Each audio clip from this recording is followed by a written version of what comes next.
Tirajana tuvo iglesia se puede decir que desde finales de finales de la conquista de Gran Canaria. Es en 1535 cuando los vecinos de aquí solicitan del cabildo catedralicio les ponga un sacerdote que les atienda espiritualmente. Por tanto, aquí desde el siglo XVI, desde muy pronto, ya debió haber iglesia.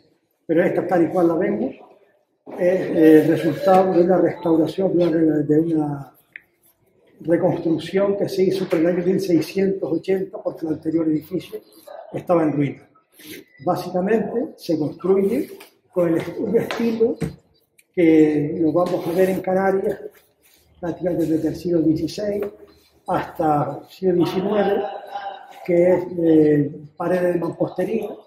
Las naves se separan con columnas de orden toscano, que son estas columnas lisas y prácticamente sin capitel, sin las anillas de adorno, y sobre todo entre las cubiertas de madera. Eso se va a mantener en Canarias hasta el siglo XIX, bien entrado, aunque hay antecedentes de cubiertas de bóveda, primeramente con la catedral, por ser el primer edificio religioso de Canarias, pues tiene cubierta gótica, de piedra cantería, de Clemento, y luego a partir del siglo XVIII ya se empieza a ver algunas iglesias más que se cubren ya con bóveda, pero ya le digo, hasta prácticamente finales del siglo XIX, las cubiertas van a ser de madera, siguiendo la tradición mudéjar que traen los primeros maestros que vinieron después de la conquista, que solían ser andaluces.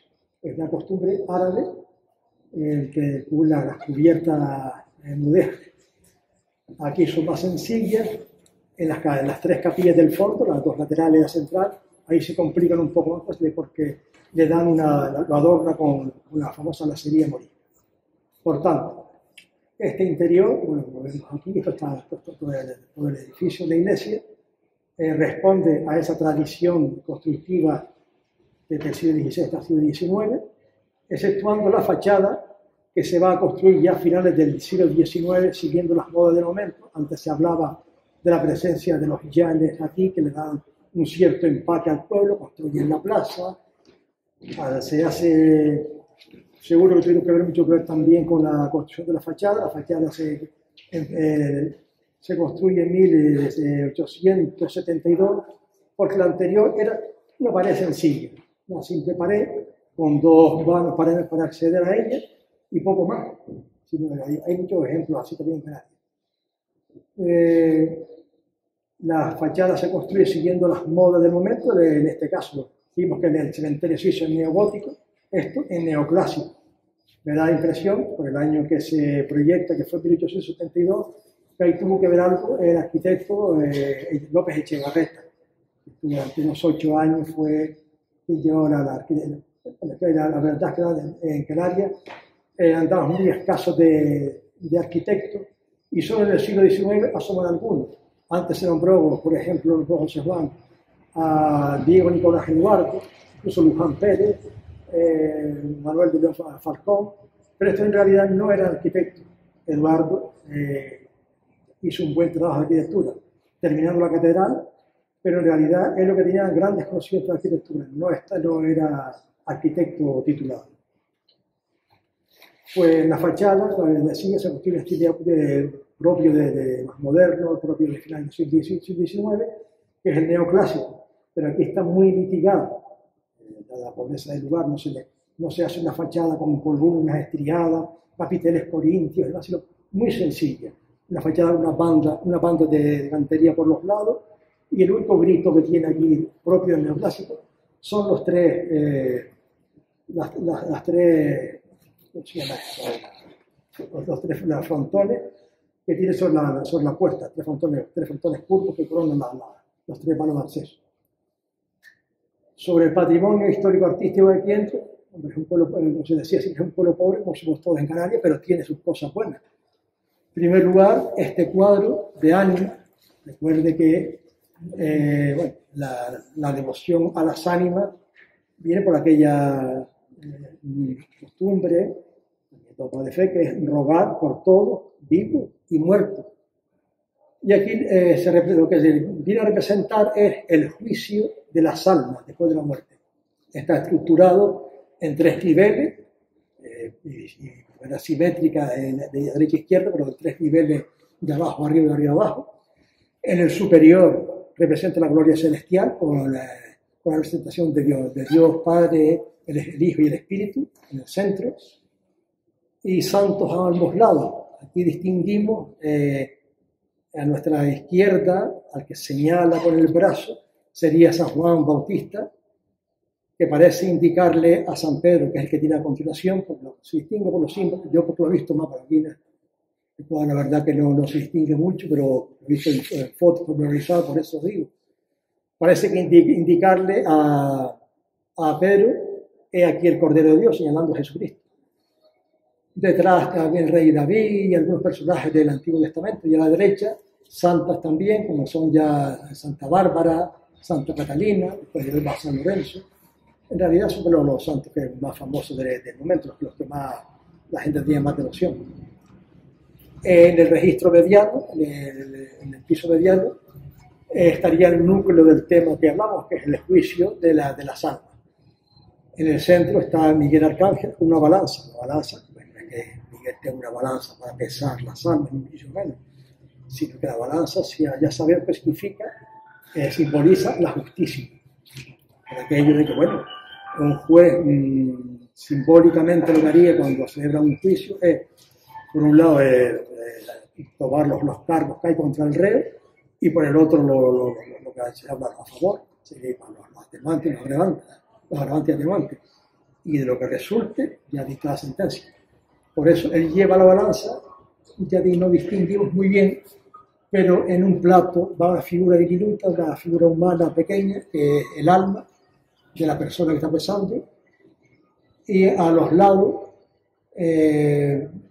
vemos, está San José, la Virgen María, San Bartolomé, San Bartolomé está repetido 2 veces, una entre Jesús y San Juan, ven que hay un apóstol con un cuchillo en la parte del cielo, y aquí debajo también, entre la Virgen María y el Marco, vemos que también tiene el cuchillo en la mano, por tanto está repetido 2 veces, le está rogando por el alma.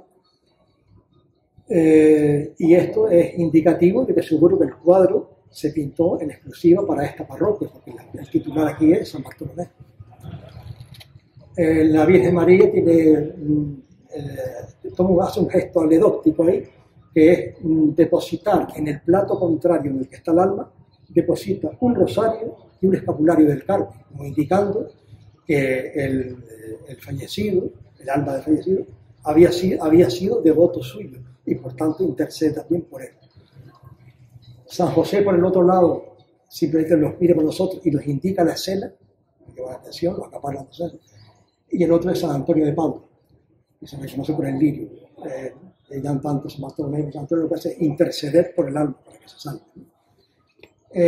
Abajo, en 2 registros, debería estar en el de nuestra izquierda, ya casi pegado abajo, el purgatorio, que viene representado por una serie de figuras humanas. Se representa por figuras humanas, en realidad estaremos hablando de un mundo espiritual en que ya no hay cuerpos, no hay formas humanas, que ya son almas, y eso sería con algo espiritual, pero se representan con cosas de nuestro mundo, para hacerlo asequible y para lo entender, aunque después también se entienda un poco más.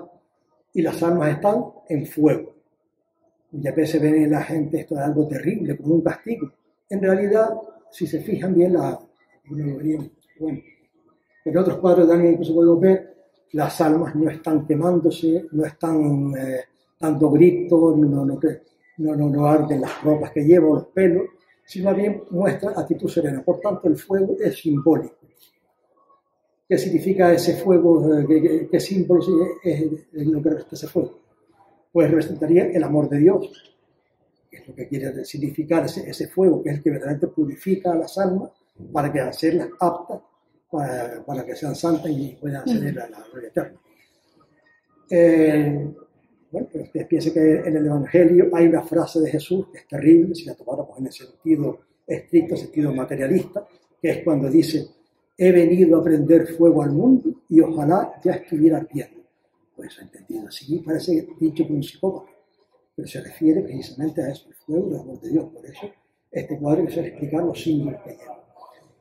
Y a nuestra derecha estaría el infierno. Malamente se ve, es el lugar de castigo de aquellas almas réprobas. Que aquí malamente se ve, yo no sé si es porque ya el cuadro está muy gastado, por los yo sé que se restauró hace 2 años, pero ya... O también puede ser que lo borrara, porque sé al menos de un caso en Fuerteventura, que en el cuadro de ánimas, el infierno, que en aquel caso estaba representado por una especie de bestia enorme, unos hocicos tremendos, tragándose a las almas, estaba cubierto por el ático de un retablo, no se dejaba ver.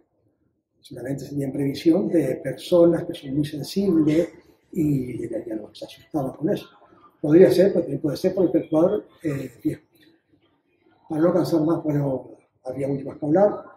El cuadro se podría datar en cualquier fecha del siglo XVIII. ¿Por qué?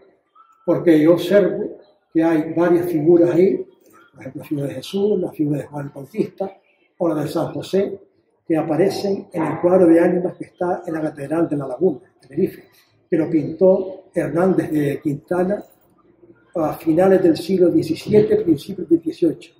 Por tanto, aquí estamos ante un pintor que admiraba su obra y copia algunos elementos. Esto no es nuevo aquí.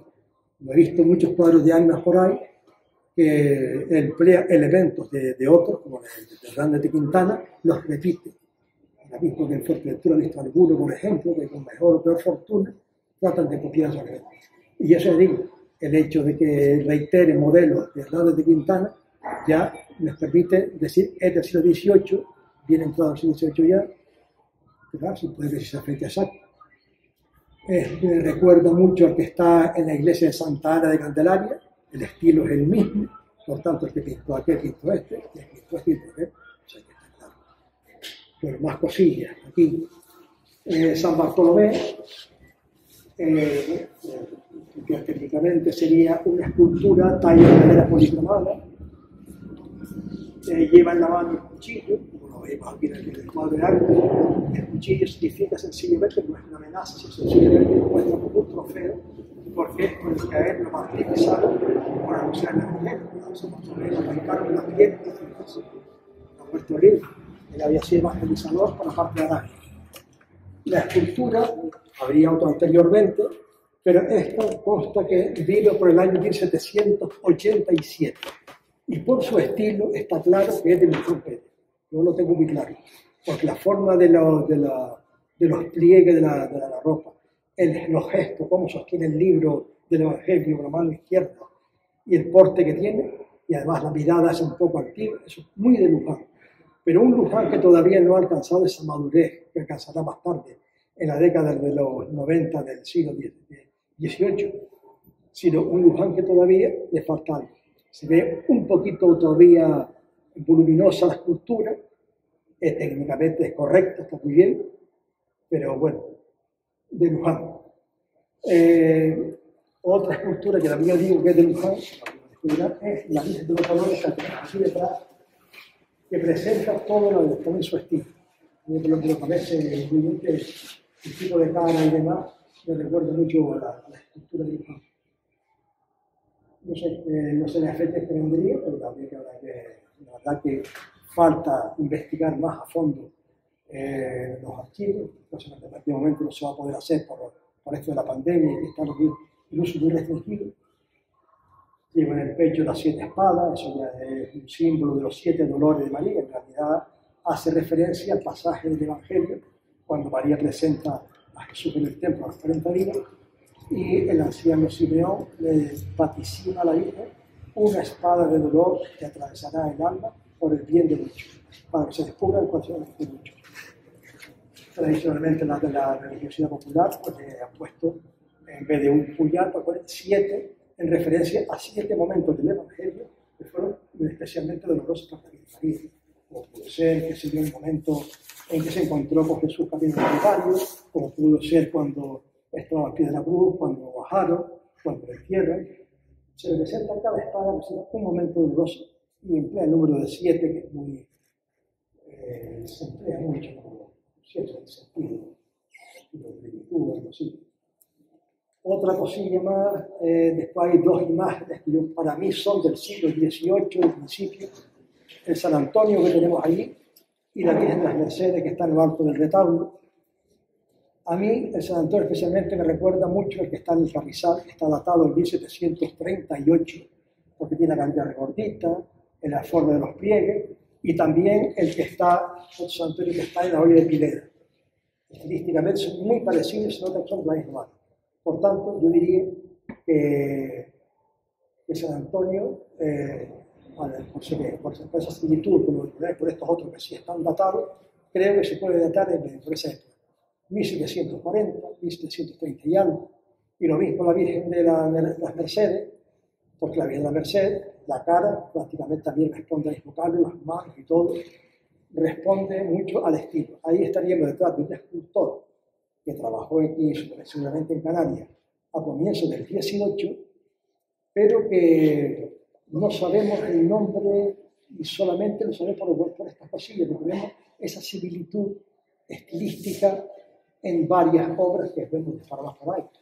Ya a lo mejor una investigación a nivel documental, a lo mejor puede aclarar algo más, pero eso es muy complicado.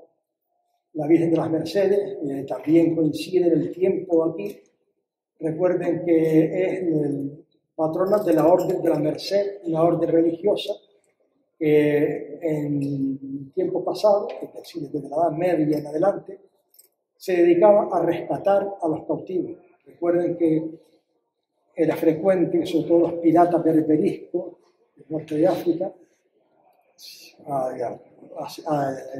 apresaban personas, bien atacando a los pueblos costeros o bien a los barcos, y esas personas después las llevaban bien para venderlas como esclavos. Y si no, solicitaban un rescate. Si la familia lo reclamaba, ellos solicitaban un rescate a cambio de devolverlo. Bueno, pues como había muchísima gente que no tenía posibilidad, porque es gente pobre, no tenía esa posibilidad de rescatar a los prisioneros que hacían los berberiscos, se funda esta orden religiosa que se encarga de redimir a los cautivos. Pues la orden se llama Orden de Nuestra Señora de la Merced de la Redención de los Cautivos.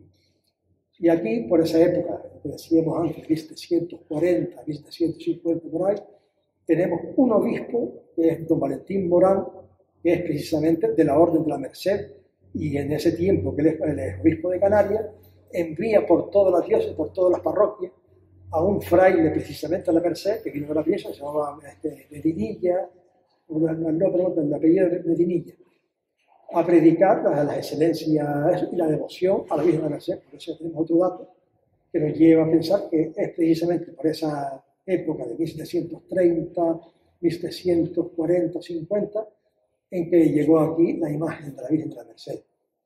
Ese ya es el siglo XVIII. Después, hemos nombrado Luján. De arte popular tendríamos en primer lugar, aquí tenemos a Santiago el Chico. Santiago el Chico está representado según los ideales de la Edad Media. Santiago en realidad era evangelizador, era un hermano de Juan, el evangelista, y bueno, según la tradición, predicó el Evangelio en España, pero no era un caballero, no era un soldado, pero el imaginario medieval hace que él se convierta en el defensor de España, porque en España estuvo dominada por los musulmanes durante 800 años, retrocediendo las zonas de dominio. Y los castellanos y los españoles en general solían invocar a Santiago en la lucha, por considerar que era el patrono de España. La escultura esta, ya digo, al ser de talla popular, y esto significa que no suele tener un estilo, no suele tener unas características estilísticas muy definidas, pues es muy complicado de datarla, decir de qué época puede ser. Pero vamos, lo vemos que está vestido como caballeros medievales, porque algunos lo han adaptado, dice que es del siglo XV o del XVI, pues por ahí. Parece ser de todas maneras que él tenía ermita en el Pinar, arriba en el Canalizo, desde mediados del siglo XVI. Ahora, sin embargo, él vino para acá, él siempre fue del Pinar. Pero en el año 1849, cuando se hizo el padre Claret, que lo representaba en aquel altar, el padre Claret vino por todas las parroquias de la diócesis, predicando unas misiones, fue un revulsivo enorme en el orden espiritual.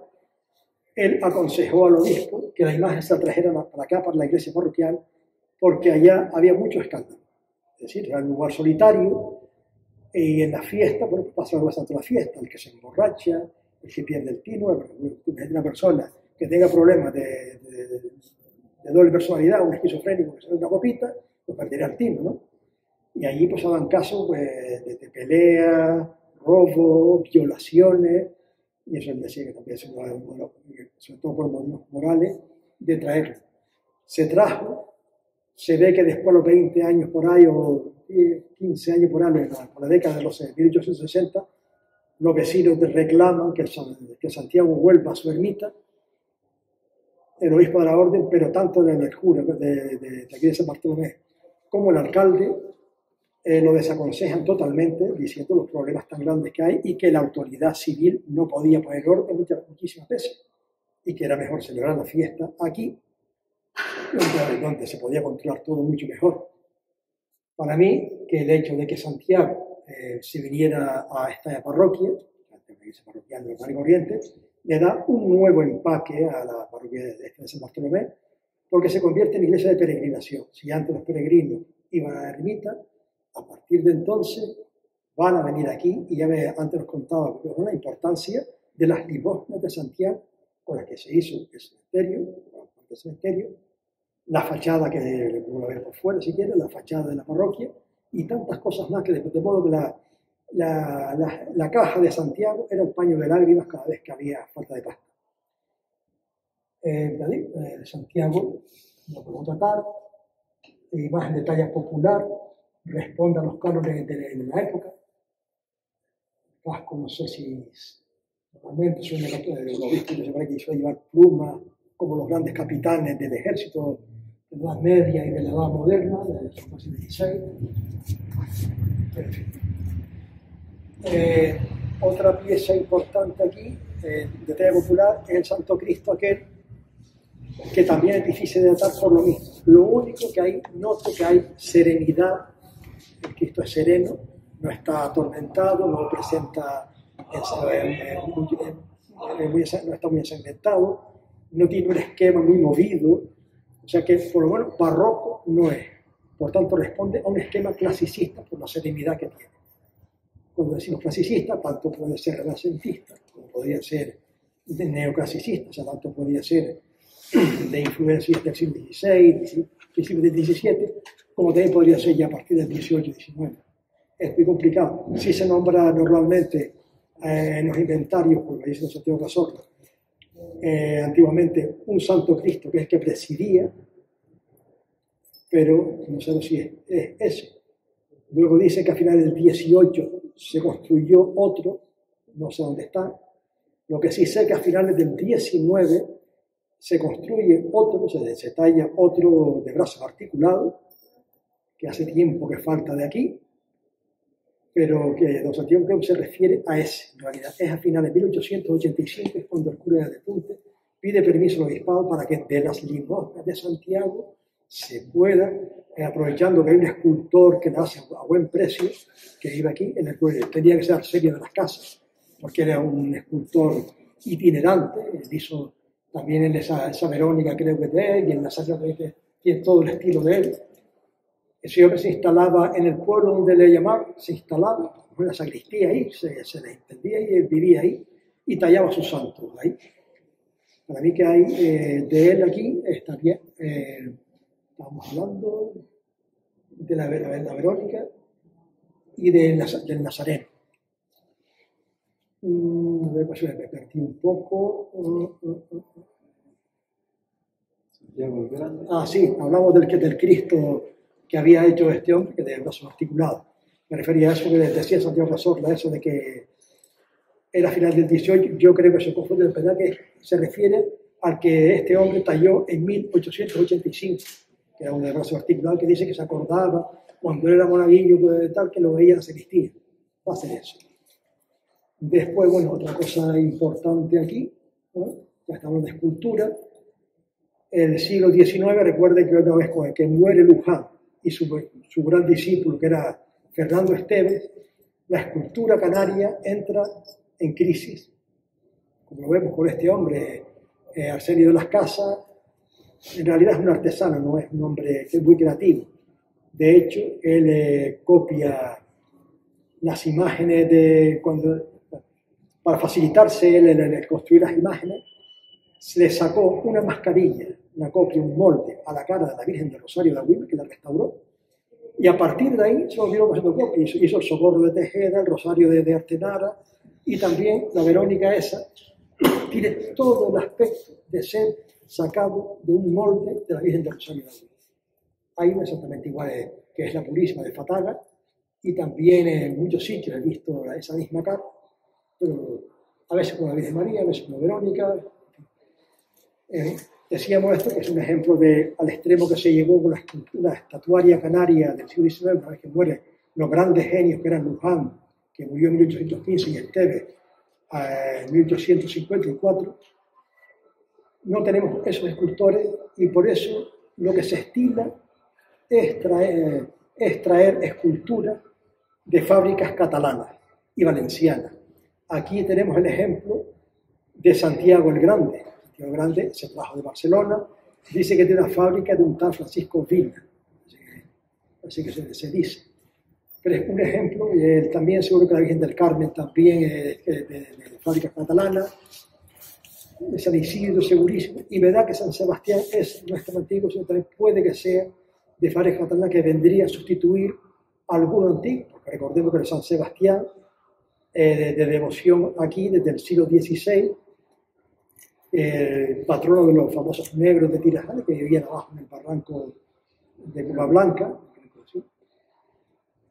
Pero digo, por el estilo y demás, me da la impresión de que también se sustituyó en esa época, y también la Virgen del Rosario me da la sensación también, que la patrona de aquí, junto con San Bartolomé, me da la sensación de que también esta escuela catalana o valenciana, no la veo tan antigua, porque el patronazgo del Rosario aquí en Tunte es también ya desde el siglo XVI.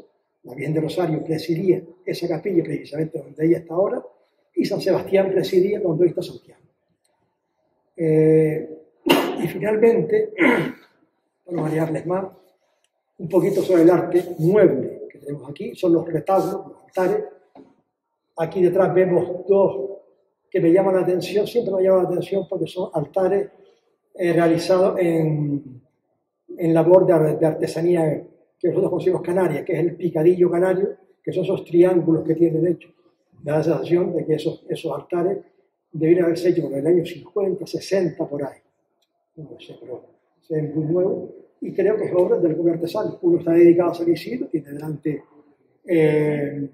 un relieve en el frontal del altar, tiene un relieve dedicado a los ángeles arándanos, de aquella tradición que decía que mientras Isidro asistía a misa y hacía sus oraciones, los ángeles le hacían el trabajo para que el dueño de la tierra no llevara la atención. Y en el otro, dedicado al Padre Claret, ahí están los símbolos del Padre Claret. Arriba está en lo alto lo que es el corazón de María, no sé qué, que era muy devoto a esa devoción mariana. Y abajo, en el frontal, hay tres relieves. Uno es el famoso libro Camino Recto, que lo escribió él, y él mismo repartió en Canarias cuando las misiones que él vino, cuando estuvo aquí en 1848. En el centro está el escudo de cuando él ya llegó a ser arzobispo de Santiago de Cuba. Hay una película que últimamente sobre el Padre Claret, y parece ser que lo nombraron obispo de Santiago de Cuba, arzobispo, y allí la clase dirigente buscó al de quitárselo delante porque se metía mucho con la esclavitud, que le llamaba la atención a los terratenientes, precisamente por el maltrato que eran objeto los esclavos, y que le parecía una incongruencia que gente que se llamara cristiana tuviera personas esclavizadas. Y el tercer relieve, que es el último de acá, lo que le damos a la derecha, si no lo ven, es un rosario, el que era muy devoto, por supuesto, muy devoto de la Virgen María. Que el retablo mayor se hizo ya en el siglo XX, 1922, que es cuando se consagra esta iglesia. Consagrar la iglesia significa, bueno, la iglesia todas las iglesias, una vez que se ponen en el culto, se bendice, de manera sencilla, con un rito de los más sencillos, pero consagrar requiere un rito más rimbombante, un rito más especial. Las 12 cruces que vemos, hay 6 y 6, en las paredes de la iglesia, cruces rojas en mármol, significa, siempre que vean una iglesia con esas 12 cruces, que esa iglesia está solemnemente consagrada, como es. Telde también lo está, San Juan de Telde, Teror, y tantos más por ahí. Y bueno, yo creo que eso es también significativo de la importancia que adquiere Tunte al convertirse en un lugar de peregrinación. Adquiere esta parroquia, la visitan muchísima gente, porque Santiago siempre tuvo devoción por todas partes, y no sé cómo les ha dado ahora los de Gáldar con el resto del Jacobeo. El Jacobeo es, yo siempre he visto aquí, Santiago es el de Tirajana, que los de Gáldar le han puesto el suyo, bueno, está en su derecho, pero el histórico es este. Y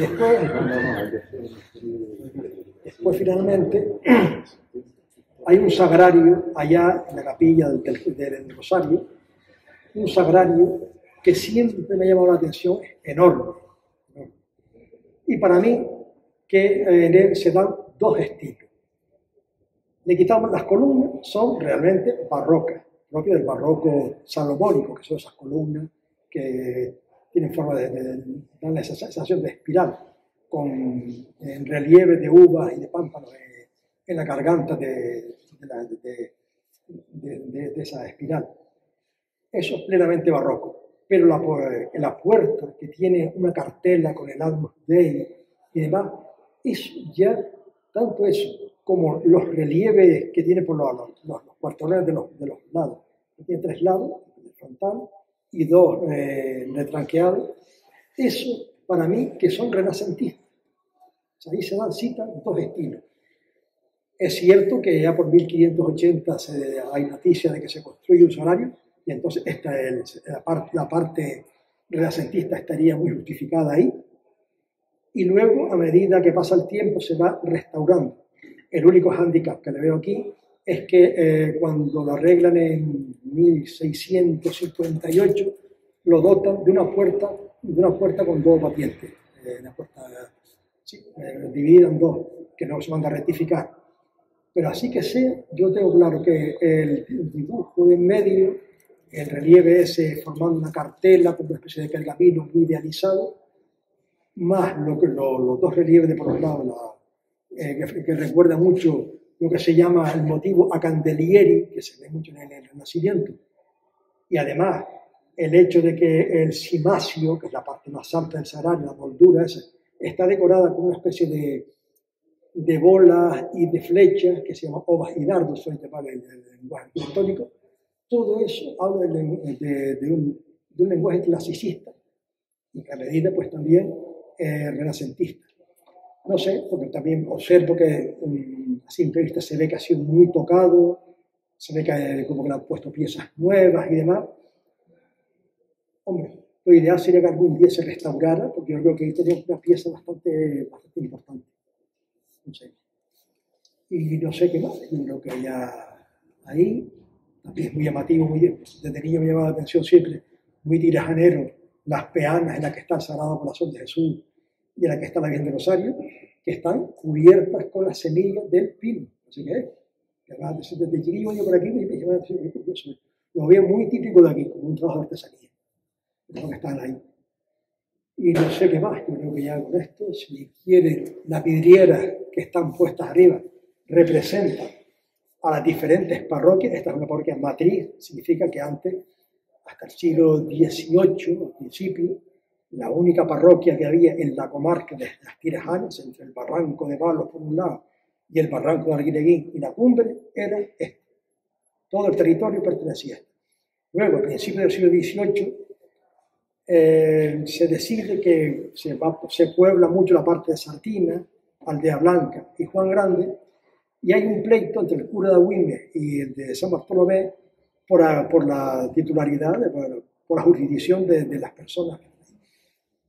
Al final, por lo que se ve, que ya por lo menos lo dicen claro las sinodales de 1729, deja bien claro que aquello ya Juan Grande, Aldea Blanca y Sartina, lo lleva el párroco de Agüime, que después se me han planteado problemas a la hora de manejar los datos para valorar la población de Tirajana. Por una parte, de los datos de bautismos y de funciones y demás, solo de la parroquia, que me excluyen esa parte, y los datos de la población son del ayuntamiento, que sí incluyen esa parte. A ver cómo las hacía uno para poder compaginar una cosa con la otra. Bueno, pues la primera parroquia que se segrega de San Bartolomé es Santa Lucía. En 1814, precisamente por los problemas pastorales que hay. La idea era crear más parroquias en los cercados de Araña, abajo en Maspalomas, se estaba buscando el sitio ideal, pero al final, aprovechando que había ermita y que la gente se sublevaron porque había en una epidemia de fiebres tercianas muy frecuentes aquí, murieron 4 personas sin recibir sacramento, la gente se le sublevó al obispo y le dijeron o nos pone parroquia o lo buscamos por nuestra cuenta, pero estamos pagando los diezmos y primicias para nada. Y entonces ellos lo que hizo las carreras, aprovechando que había ermita allí, declaran parroquia a Santa Lucía, que será pues, el germen del nuevo municipio que se va a crear en la década de los 30, 1830, cuando se instauren los ayuntamientos modernos. La siguiente parroquia que se va a crear después de esta, tardará bastante, es San José de Fataga. Fataga construyó su ermita, es quizás el pago segundo en importancia antiguamente, e incluso tan importante como Tunte. Y si atendemos a las sinodales de 1729, parece que tiene un par de vecinos más que Tunte. O sea que incluso, sin embargo, ellos su iglesia la construyen en 1880, un momento de verdad de crisis. De hecho, en el boletín oficial eclesiástico, el obispo hace una alabanza enorme a la gente de Fataga, porque con gran esfuerzo, trabajando día y noche y domingo y demás, y sin tener con qué, construyeron su iglesia. También es verdad que después al final dice que ayuda contra el grande. Bueno, de todas maneras, es curioso, me llama la atención la parroquia esa, porque el techo está hecho no con tabla ni una artesanal mudeja, sino entre los gibrones, la viga, se cubre con astillones de madera, luto, como he visto muchas casas por ahí, en Ingenio y todas las hay, casas que no son unas tablas muy bien, sino y ahí le hicieron con la tilla esa de pino. Bueno, pues la parroquia de San José de Fataga, esa ermita al principio, tendrá un capellán que lo atienda a las órdenes del párroco de Tunte, pero ya en el año 1928 lo crean parroquia también con jurisdicción sobre todo el sur. Es decir, que a partir de ese momento, toda la parte de Fataga y todo el barranco, y Maspalón, hasta tropezar con Juan Grande y hasta Arguineguín, la parte del barranco, la parte que toca aquí, todo eso le va a corresponder a San José de Fataga. Y eso habla de la importancia de la población que había entonces allí arriba. Porque también he visto que siempre la población, hasta tiempos recientes, el grueso de la población vive aquí arriba. Incluso desde todo el siglo XIX, el 80% reside aquí arriba. Abajo en la costa te va a vivir como un 20%, como mucho el 20%. Nada, no vive más. Y prácticamente todo en manos de la Casa Condal, el dueño desde el barranco de Tirajana hasta el de Arguineguín, toda esa costa se puede decir está en sus manos. Solamente ya en el año 50 es cuando en la costa vemos que la participación dentro del total del municipal aumenta bastante. Llega a un 40% de la población es la que vive en la costa. Por eso se crea, ya en el año 43, ya se crea la parroquia de Santa Águeda de Arguineguín, y otra donde está por allá, Águeda, sí, así, el Niño Jesús de Risco Blanco, nada más el año 43, pero yo creo que el Risco Blanco más bien era por la lejanía, porque no creo que nunca hubiera párroco ahí, ni siquiera hay una iglesia decente, hay una ermita pequeñita, ni más nada. Y esto pues nos indica esa zona, tanto Arguineguín, crearse esa parroquia. El año 43 fue Arguineguín y la Santa Cruz de Castillo de Romeral, que se separa de Sardina. Por eso no está aquí, esa idea de Sardina. Eso lo que nos habla es de la importancia que va a ir adquiriendo la costa con el cultivo del tomate que se van a ir instalando mucha gente. Por eso ya poco después, en el año 49, se crea la del Tablero, la parroquia extensiva de Trinidad. Y ya después, con la avenida del turismo en los años 60, pues primeramente en el año 72, el 84% de la población del municipio reside en la costa. El resto, aquí arriba, un 15%. Y ya cuando llegamos al año 81, prácticamente el 94% reside abajo.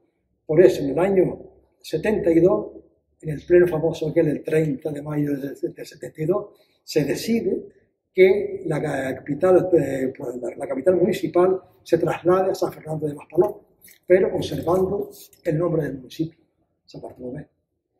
Eso. Así que no se me queda ninguna más. Todo. San Fernando, en el año 82, precisamente, como ya con el auge turístico y ya convertido San Fernando en capital municipal, de hecho. Si era lo que se llamaba, yo ya te... Enhorabuena. Felicidades. Gracias.